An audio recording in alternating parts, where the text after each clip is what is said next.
Hey everyone, so welcome back. So we're going to continue this conversation about what is anime and what makes it, what do we think creates it. So I hope you enjoy the rest of this conversation, the part two of the previous one. I think that's why this conversation is important, because I feel that is a shallow definition, because there has to be determining factors. It can't only be where did the artist live, and because based off the examples you just gave. Because not only that, I mean, think about Thundercats and all the original animations, Chippendales. All those were done by Japanese animators, actually. Although but they're not anime. Very clearly, right? And so and that's the thing, right? Are they? Is Disney secretly anime? We just but if it's stylistic though, if it's truly stylistic, you say, couldn't Disney make an anime? Because if they adapt all of the stylistic choices, then you are saying their production would fall into the category. Of and anime. I think, and that's the interesting thing, because I think that is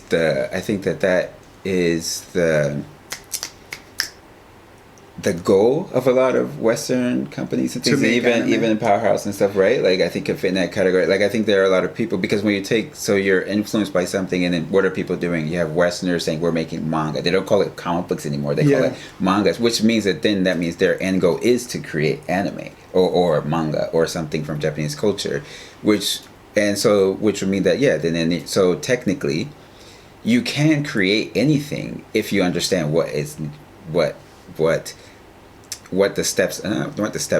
the determining factors, right? I can't think of the word I don't want to say, so I keep saying determining factors.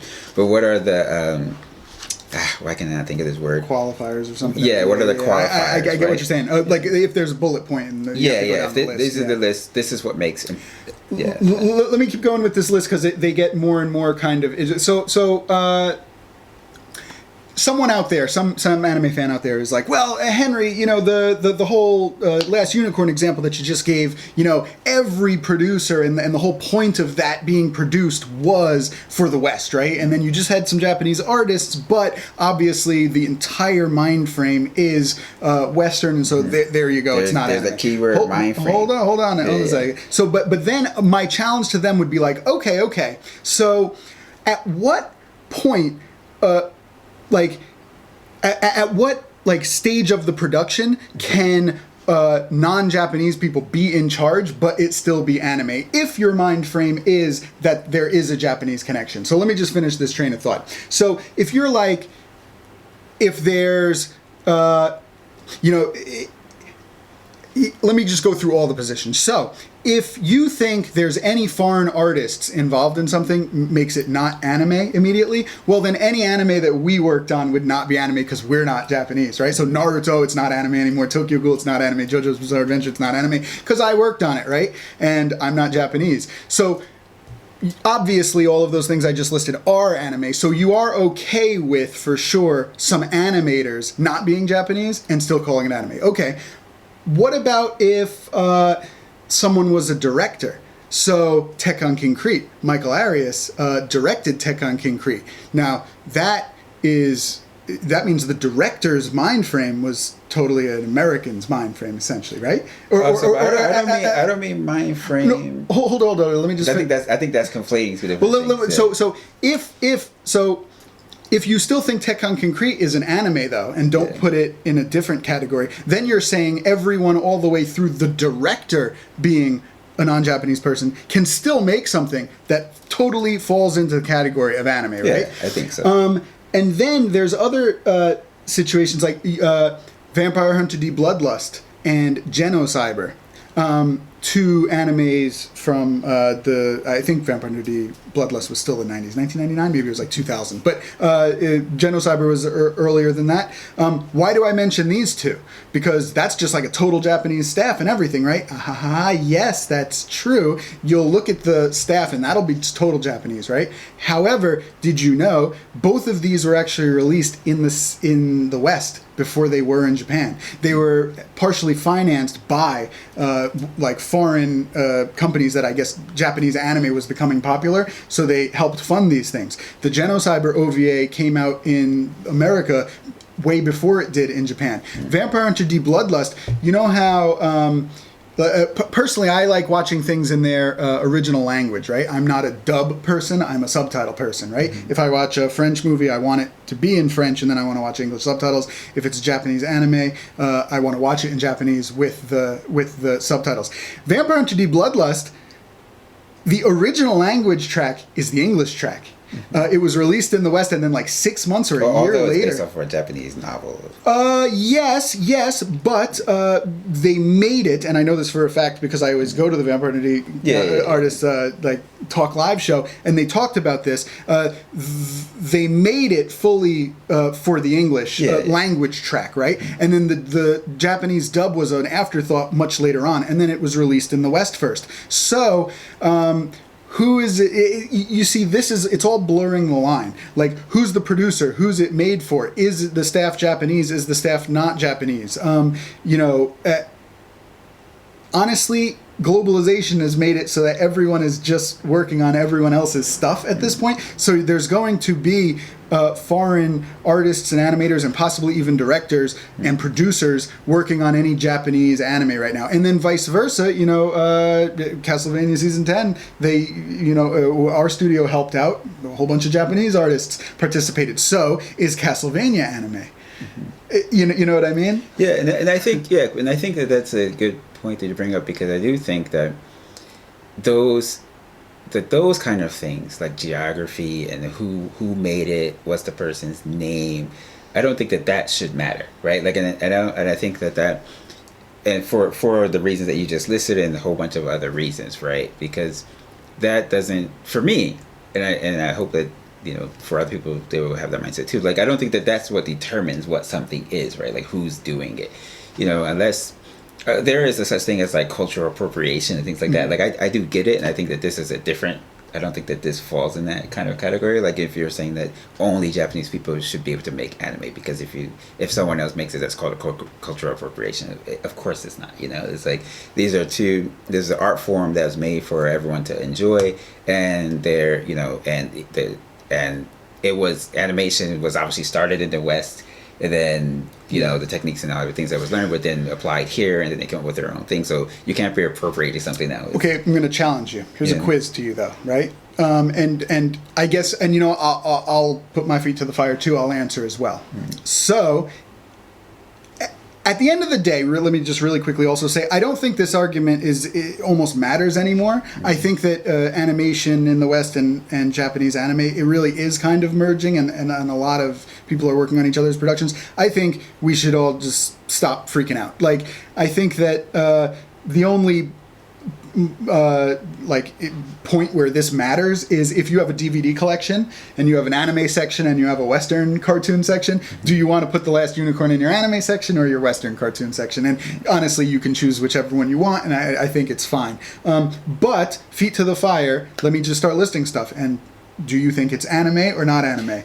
Okay, yeah. Oh, and before you say that, I will say I disagree with that point, though. Okay. And the reason why I disagree with that point is because there has to... So I think that there are things that determine things. And now, of course, there is I'm not saying that... I think... Which is why I think it conflates things when you say, well, this is like anime, this is animation. Because it's easiest to understand if you take a parallel like music. Music has genres. Why doesn't animation? Why? Because if you say that, then it's like animation can't have genres. But of course it can. Like, so you have classical music, you have jazz music, you have rap, you have R&B, you have everything. Now, even within rap, you have a whole bunch of different types of rap. You have a whole bunch of different types of classical music. You have water music, you have whatever. You have a whole bunch of types of jazz, different types of blues, but all of them still fit within this category, right? So now we're talking about animation, the construct of animation, and then the different genres within it. And I think that you can have anime, you can have Western animation, you can have I don't know, what would you? Because I would almost say like Science Saru and like Bill Plimpton and things like that are more like that. And I think that can almost be its own genre of animation, Like, I actually... But so you don't think... so, I mean, obviously on my list, my quiz right now, Mind Game or... because I wouldn't count that as normal animation. So you would put Ping Pong, the anime from a few years back. I said anime. But is Ping Pong anime? So I would say, like, I would say that, which is what I'm saying. Like, I think that the conversation should be what are the genres of anime? What are the genres, and then what genre will it fit in? You know, because if you make something what is like the art and so mixing up and crazy like flowers and stuff, and it turns to, I don't know, like that's not really anime, right? Like, and then you have, because if that's the case, if that was only, because then you really are just saying that geography matters, because none of the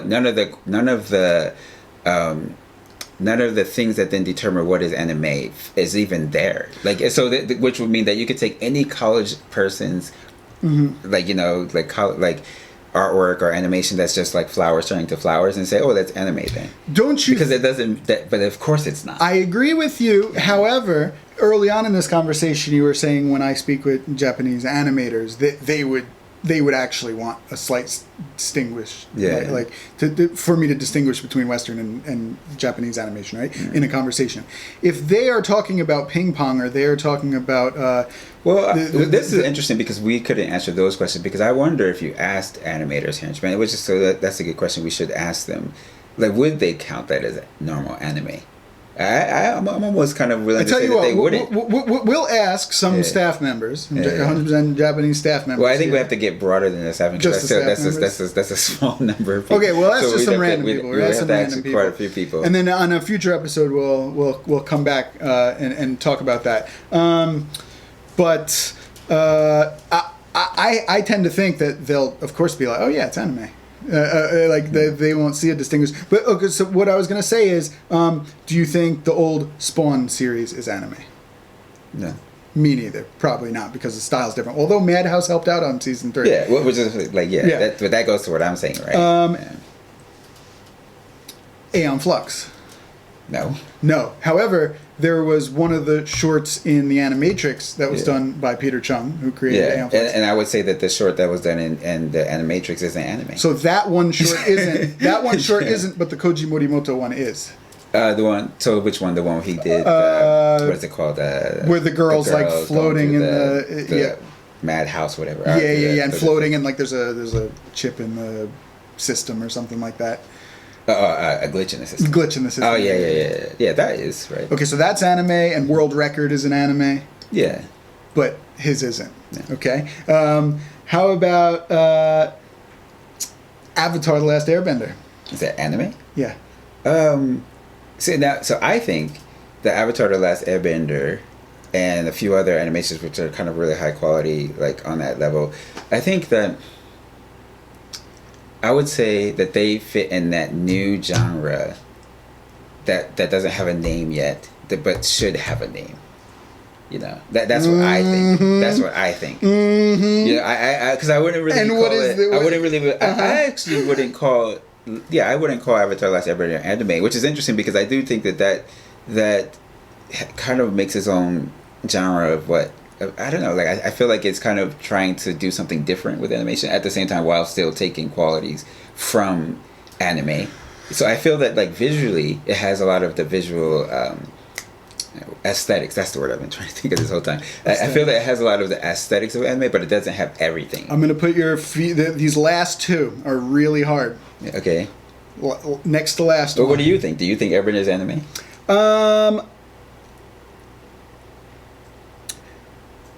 I would have gun to my head, and I'm the guy that's known as being super ultra honest. I keep it 100% real, even if it hurts me. Yeah. No, I would put it in a different. I wouldn't put it in the anime section of my DVD case. That's kind of where I go to. Like, let's say I have my anime section and my non-anime section. End of the day, do I put the DVD there or do I put the DVD there? And I wouldn't. I'd still like it. It's awesome, right? Yeah. It's really cool. That's not a diss, but I wouldn't put it in the anime section. I would put it in. But again, it's all mixing. It's becoming a lot harder, right? Mm-hmm. So the last two, and this is where even I don't know where my answer falls exactly. The next to last one is Castlevania. Okay. Is Castlevania anime? I think that's interesting. I don't know. Like what would I?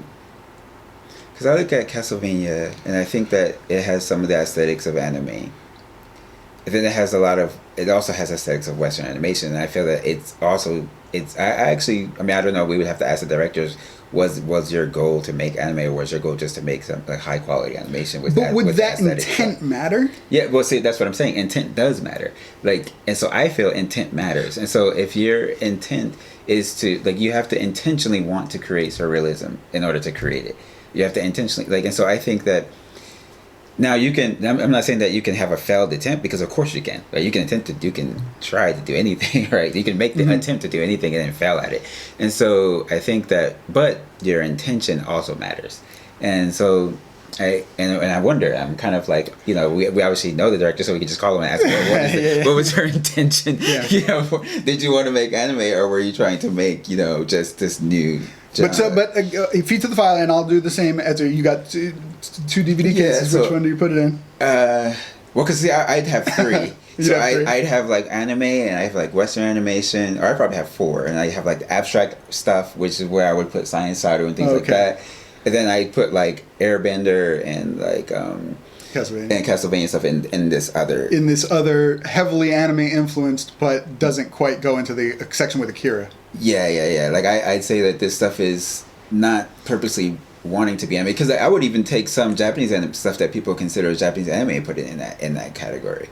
Like, I would probably, like even Bloodlust and stuff like that, I probably will put in that category too. That's interesting. So, if you're willing to do that, and the whole fan community in general was willing to accept that, then I would be more willing to break it up the way you're doing, now. But I don't think the fan community in general is saying Tekken Concrete and Vampire Hunter D Bloodlust and Science Saru stuff isn't anime. Yeah, because I would even, like, I actually wouldn't put Tekken Concrete in my normal anime. That's so interesting. But I literally do have it in my section. Yeah. So for me to answer the question, Castlevania, at the end of the day, absolute gun to my head, I would probably still put it in the Western section. But for me, it would have to do with production and intent for, slight geography, right?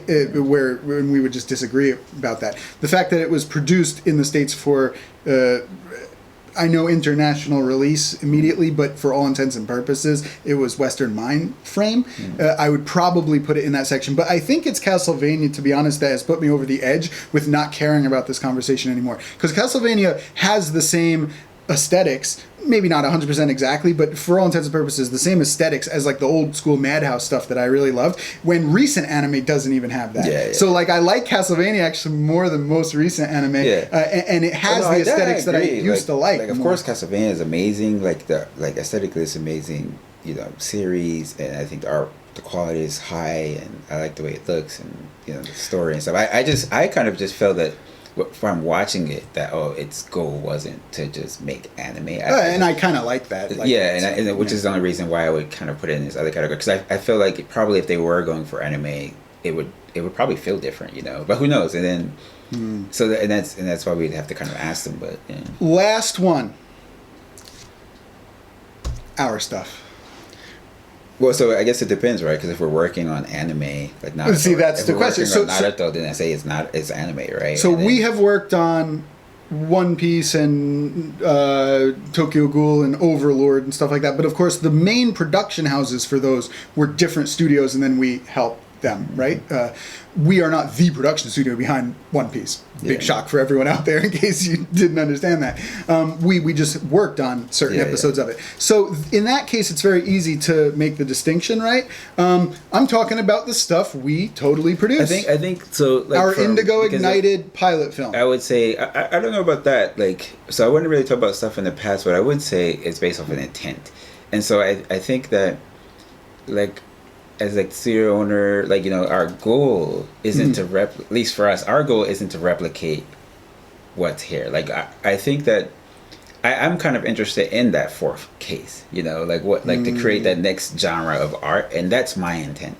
Now, but can we make anime? Of course we can. Like, if my intent is to make anime, I can, like, we've worked on Naruto and stuff like that. No one that you can't differentiate our scenes from anyone else's, which means that of course we can make anime. The directors and things that we work with say we can work anime, and then we could make something, and then it'll be anime. I think that's fine.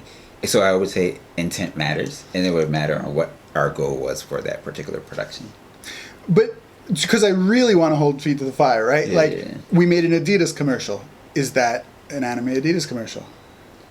Yeah, I'd say it is. I'd say it is too. For me to give the answer, I actually, and maybe it is just total bias because like it's us, right? But because I wouldn't say everything we make is. So it's interesting because there's certain things I think probably didn't fall into the anime category. Like for example, the music video that we did for like Bad Bunny and stuff. I would probably say that and even that because and probably even the intent of the people we worked the director who hired us, theirs totally wasn't even anime-esque, right? They didn't want everything. But wasn't the production process and the aesthetics essentially not all of the aesthetics, and that's kind of, it might have been our goal, but I think, or maybe, right? And then in the end, like when we listened to what everybody said, and then we have a different editor come through and add his things and stuff like that, then in the end, it became different, People are going to be left with this video absolutely not convinced either way, because I make slight arguments that geography does matter, and, who specifically you are working with your team does still matter a little bit. That is kind of how I feel. But at the end of the day, I feel everything's mixed so much that it's a useless conversation at this point beyond DVD cases. You're saying it very much is aesthetic and intent driven as to whether something is anime or not. And yet, you can't give me a definitive, strong yes, it is anime to something like Avatar, which I believe the creators at least really wanted you to give that yes answer to, right? Yeah. So it's still up in the air. I think people still interpret it at the end of this. Yeah. Avatar, it's kind of not really totally fair for me to really critique Avatar because I haven't watched everything. I've probably watched like one episode of it, so. So I'll put that out there too. I haven't actually watched it, so maybe I should watch the whole thing, and then I can say if it really is or not. Like, who knows? All right, everyone. Well, I'm sure this episode went long, and obviously we didn't come to any conclusive decision, but that is our thoughts on anime versus not anime. And definitely be sure to watch Castlevania Season 3. It's awesome. It's awesome. Shtajio ga daiji. Yes. Shtajio ga daiji. Make sure you remember that. Shtajio ga daiji. Bye.